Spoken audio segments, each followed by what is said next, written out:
Целосен дигитален идентитет за граѓаните и целосно достапни онлайн јавни услуги до крајот на мандатот, најави премиерот Христијан Мицкоски од Западно-Балканскиот дигитален самит 2025, кој се одржува во Скопје.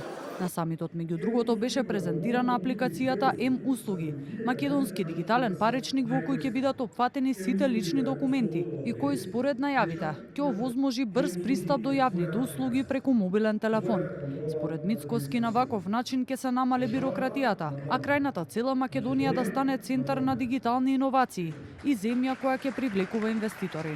Со гордост ја представивме апликацијата М-услуги.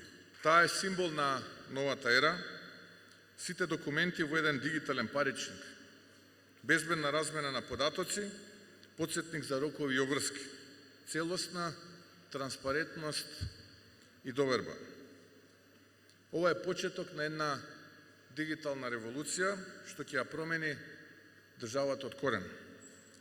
Дигитализацијата е нашиот мост кон Европа. Таа е нашиот штит против корупцијата.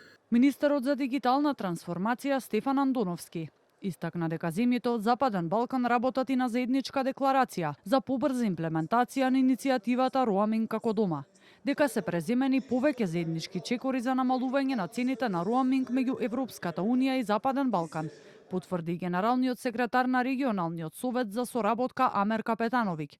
Тој најави дека следниот чекор на земјите од Западен Балкан ќе биде целосна интеграција на дигиталниот пазар на регионот со тој на ЕУ. Да овозможиме иницијативата Роаминг како дома, да ги намалиме трошоците за дата, трошоците за телефонски разговори и СМС пораки на граѓаните од Западниот Балкан низ цела Европа, исто онака како што успеа оваа иницијатива да го направи тука на Балканот. Сад могу да изванично кажем да идемо ка томе да се успостави Roam like at home, односно нулта тарифа роаминга са Европском унијом, што е велики искорак, ако хочете, и у фазнoj интеграцiji у единствено тржиште Европске унije. Предизвиците од новото време, дигитализацијата, сајбербезбедноста и вештачката интелигенција се дел од темите на дигиталниот самит на Западен Балкан 2025, кој во Скопје собра повеќе од 800 учесници, меѓу кои високи владини представници, домашни и странски експерти од областа, компании, академски институции и меѓународни партнери од Западен Балкан и Европската Унија.